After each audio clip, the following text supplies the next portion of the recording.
निमेश वेद कनकसिंह गोकुलदास या फर्मचा सध्या चालक मालक. गुळाचा व्यवसायाला या दिवाळी पाडव्याला 123 वर्ष पूर्ण होत आहेत. 123 वर्षापूर्वीपासून आमचा व्यवसाय सुरू आहे आणि माझ्या आजोबांनी व्यवसाय सुरू केलेला तिसरी पिढी मी आता कार्यरत आहे. चौथी पिढी ह्याच्यात येणार नाही हेही मला माहीत आहे. गुळाचा व्यवसाय वडिलांनी आजोबांनी सुरू केला, तो माझ्यापर्यंत कसा आला हा भाग जरी वेगळा असला तरी माझ्या रक्तात बिझनेस भिनलेला आहे. मी एम कॉम पण व्यवसाय करता सांभाळत केलेला आहे. 6 वर्ष मस्कत ओमान कंट्रीमध्ये सर्व्हिस केली आहे, तिथंही बिझनेसमनच्या हाताखालीच काम केलेलं आहे. आणि इथं आल्यानंतर आपला व्यवसाय आपण पुढं चालवावा ही भावना ठेवून मी वडिलांचा व्यवसाय करतोय. मी स्वतः ह्याच्यातमध्ये 45-47 वर्ष काम करतो या व्यवसायात. पण या गेल्या 10 वर्षात व्यवसायाचं स्वरूप बदललं गेलं, गुळाचं स्वरूप बदललं गेलं. त्यावेळी जेवढी गुऱ्हाळ होती त्याच्या 10% गुऱ्हाळ पण आता नाही. कसा आम्ही 1200 गुऱ्हाळ ऐकलेली होती, 700-800 गुऱ्हाळ आम्ही पाहिलेली आहेत. म्हणजे मी व्यवसायात होतो त्यावेळी. आता खरोखरच हे म्हणतात त्याप्रमाणे 80-90 गुऱ्हाळ किंवा 100 गुऱ्हाळ असली तर 10% प्रमाण राहिलेलं नाही आहे. तरी पण गुळाचं उत्पादन तेवढंच आहे. गुळाचं गुऱ्हाळ कमी होत गेली तसं उत्पादन कमी होत गेलं, पण मागणी काही कमी झाली नाही. गुळाची मागणी आहे तेवढीच राहिली आणि त्यामुळे गुळाची मागणी तेवढीच राहिली. त्यामुळं कर्नाटकातल्या गुऱ्हाळ घरांनी थोडं तोंड वर काढायला सुरुवात केली गुळाची मागणी पूर्ण करण्यासाठी. गुळाची मागणी आहे तेवढी राहिली आणि कोल्हापूर जिल्ह्यातलं उत्पादन कमी झालं. ती मागणी पुरी करण्यासाठी कर्नाटकातली गुऱ्हाळं फोडी आली. त्यांनी गुळाचं प्रोडक्शन सुरू केलं. कोल्हापूर जिल्ह्यातला ऊस आणि कर्नाटकातला ऊस ह्याच्यात बराच जमीनास्मानाचा फरक आहे. त्यांनी गुळाची लेवल सुधारण्यासाठी त्यात अशासकीय किंवा कृत्रिम घटक वापरायला सुरुवात केली. सुरुवातीला साखर, नंतर रासायनिक रंग किंवा इतर, की गुळाला चकाकी यावी आणि गोडवा यावा. त्यांच्या ऊसाला तिथं गोडवा नाही आहे, पण ते येण्यासाठी त्यात त्यांनी ओढी घेतली आणि त्यात बहुतांशी ते लोक यशस्वी झाले. तोपर्यंत आजपासून 10 वर्षापूर्वीपर्यंत कोल्हापुरी गुळ फक्त हंगामापुरता निघायचा. हंगाम संपल्यानंतर कर्नाटकचा गुळ चालायचा. हे गुजरातच्या व्यापाऱ्यांना मी कॉमनली बोलतोय, कोणावर आक्षेप न देता सध्या परिस्थिती चालू आहे त्याच्यावर मी बोलतोय. गुजरातच्या व्यापाऱ्यांना कळालं की बाबा कर्नाटकचा गुळ येतोय जो कोल्हापूरचा हंगाम संपल्यानंतर, तो गुळ चालतो, तर मग तुम्ही का काढत नाही तसा, आम्हाला गुळ पुरवा. तरी पण आता अमित पाटील साहेब म्हटले किंवा लाड साहेब म्हटले त्याप्रमाणे त्यांनी त्यांचे एथिक्स सोडून ही मागणी पूर्ण करण्यासाठी तयारी केली. त्यांना स्वतःला हे करायला पटत नाही आहे, पण तरी पण अमित साहेब म्हणा, लाड साहेब म्हणा, त्यांचे काही तत्त्व ठेवून करतायत. पण बरेचसेच गुळ उत्पादक असे आहेत की ठीक आहे, मागणी आहे ना तर पुरवठा करूया, आणि चाललं. इतके दिवस चालला. आता हा विषयाचा उहापोह केव्हा झाला की गुजरातमध्ये एका ब्रँडेड गुळामध्ये रासायनिक रंग सापडले, कृत्रिम रंग सापडले. अर्थात तो गुळ कुठला आहे काय आहे हा नंतरचा विषय आहे. ब्रँड कोल्हापूरचा आहे म्हणून ते लोण कोल्हापूरपर्यंत आलं. 3 वर्षापूर्वी अशा रीतीनंच ह्याच ब्रँडला पॅरल ब्रँड एक जो आहे त्यांचाही गुळ सापडला होता. त्यांच्यावरही शेवटी केस झाली होती. त्यांनाही जवळजवळ 40 लाख रुपये दंड भरावा लागला होता. पण त्यावेळी उहापोह झालं नाही. ह्यावेळी काय म्हणतात, मीडियामध्ये, न्यूजपेपरमध्ये, गुजरातच्या न्यूज चॅनलमध्ये त्याचा उहापोह जास्त झाला. ते लोण इथपर्यंत आलं, कोल्हापूरपर्यंत, की असं असं झालंय. आणि त्यानंतर तिकडच्या व्यापाऱ्यांनी भूमिका चालू केली की असं असं सापडलं असल्यामुळे आम्ही गुळ खरेदी करणार नाही. हे इतकी वर्ष चालत आहे. ह्या वर्षी पण गुळ सीझनमध्ये, आत्ताही ऑफ सीझनमध्ये गेलाय. फक्त सापडलाय म्हणून एवढं सगळं झालं. बाकीच्या गुळामध्ये रंग आहेच, अगदी 100% आहे.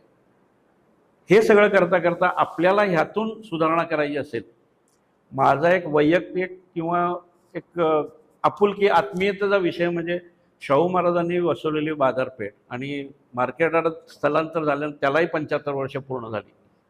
त्या नावाला हे म्हणतात, अमित पाटील म्हणतात तसं, नावाला बट्टा लागता कामा नये. गुळाच्या व्यापाऱ्यांनी किंवा गुजरातच्या खरीददारांनी किंवा शेतकऱ्यांनी, गुळ उत्पादकांनी असं कुठलं काम केलेलं नाही की गुळाला बट्टा लागेल, कोल्हापूरच्या गुळाला बट्ट्या लागेल. पण काही अशी तत्त्व बाहेर आलेली आहेत, त्यामुळे संपूर्ण सगळ्याच गुळ उद्योगाला बट्टा लागतोय. हे चुकीचं आहे. ह्यासाठी सगळ्यांनी मिळून, जशी आज तरुण भारतनं बैठक बोलवली, मी खरोखर त्यांचे अभिनंदन करतो, त्यांचे आभार मानतो. की आमच्यासारख्यांना बोलायची संधी दिली आणि त्यामुळं एक एक प्रश्न उलगडले गेले. आता बाकीच्या वक्त्यांनी किंवा गुळ उत्पादकांनी आडत्यांनी सांगितल्याप्रमाणे खरोखर कोल्हापूर मार्केट यार्ड हे वैभव होतं आणि मला माहित आहे तोपर्यंत बाहेर हेडिंग कोल्हापूर श्री शाहू गुळ मार्केट यार्ड होतं. त्यातलं गुळ हा शब्द वगळला गेला आणि आता फक्त शाहू मार्केट यार्ड आहे.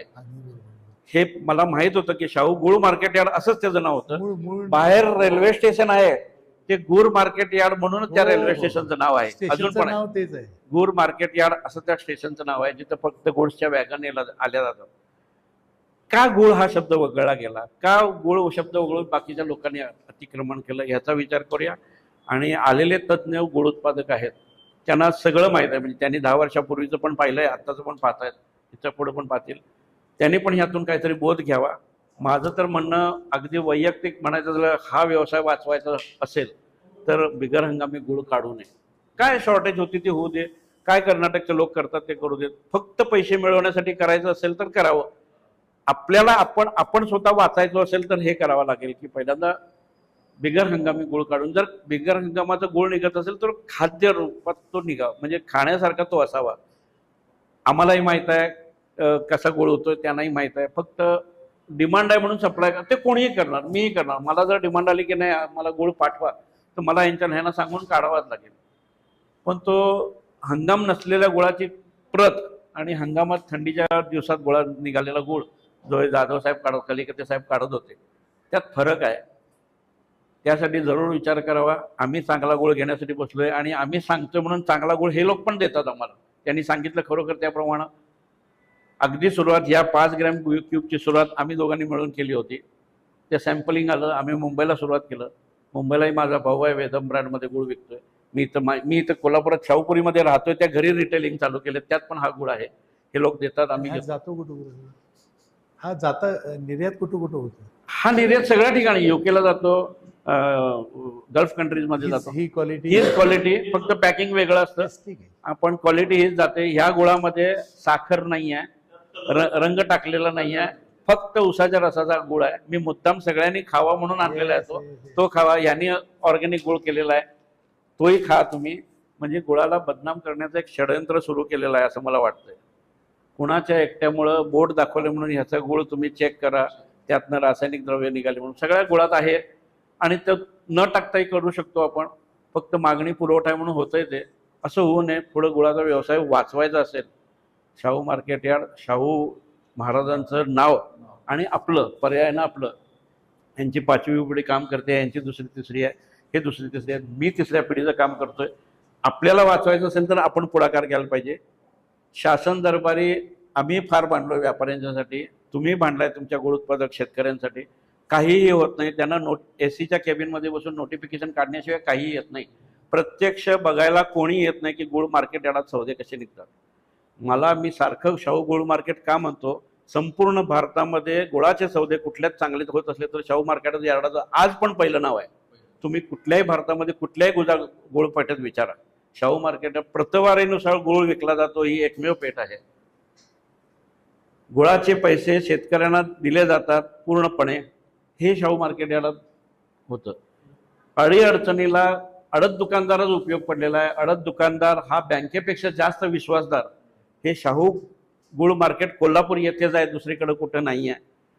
त्या पेठेला आणि पर्यायानं आपल्याला वाचवायचं असेल तर यात थोडासा बदल करून पुन्हा एकदा आपण आपली व्यापाऱ्यांच्या बरोबर, आडत्यांच्या बरोबर आणि गुळ उत्पादकांच्या बरोबर बैठक करून यातून कसा मार्ग काढायचा.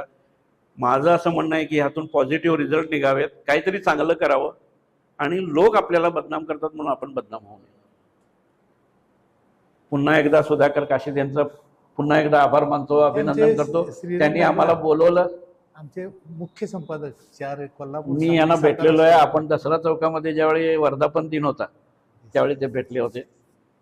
मी सगळ्यांना विनंती करेन, सगळे दिग्गज आपल्या सगळ्यांनी तोंड गोड करावं आणि याचा गोड शेवट करावा. शेवट गोड करावा. ओरिजिनल कोल्हापुरी गोड.